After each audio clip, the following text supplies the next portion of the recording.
আসসালামু আলাইকুম। সবাইকে আমন্ত্রণ জানিয়ে আজকের ভিডিও শুরু করছি। আমার আজকের রেসিপি বিদেশি সিম বা কলা সিম ভাজি। সিমগুলো খুবই শক্ত। প্রথমেই সিমের এপিঠ আর ওপিঠের দিকটা এইভাবে ছুলে নিচ্ছি। এবার একটা পৃষ্ঠার মতো খুলে নিচ্ছি।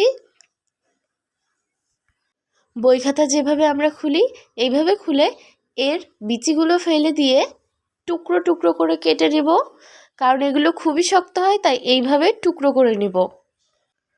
আর বেশ শক্ত হওয়ার কারণে এখানে আমি আলুও ব্যবহার করেছি, তাই আলু আর সিম সেদ্ধ করে নিচ্ছি।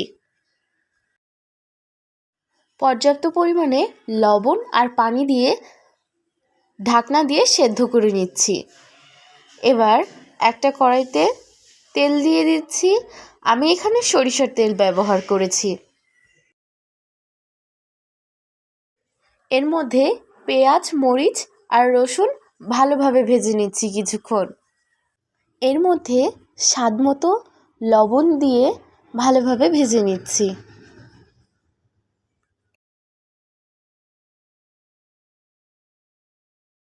এ পর্যায়ে দিয়ে দেওয়া হচ্ছে সেদ্ধ করে রাখা সিম আর আলু। এপিঠ ওপিঠ ভালোভাবে মিশিয়ে নিচ্ছি নেড়েচেড়ে। কিছুক্ষণ পর আবারও এর মধ্যে স্বাদমতো লবণ দিয়ে দিচ্ছি। এবার দিচ্ছি কিছু গুঁড়ো মশলা, হলুদ গুঁড়ো, মরিচ গুঁড়ো।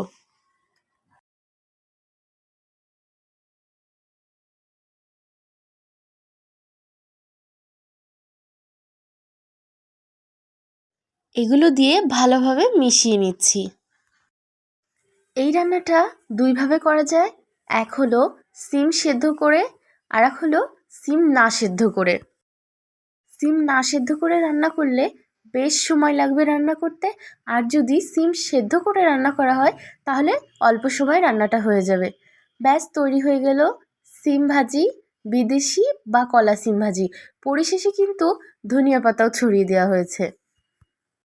ভিডিওটি ভালো লাগলে লাইক, কমেন্ট আর প্লিজ সাবস্ক্রাইব করে আমার চ্যানেলটার পাশে থেকো। আর যদি ফেসবুক পেজ থেকে দেখো ফলো করো।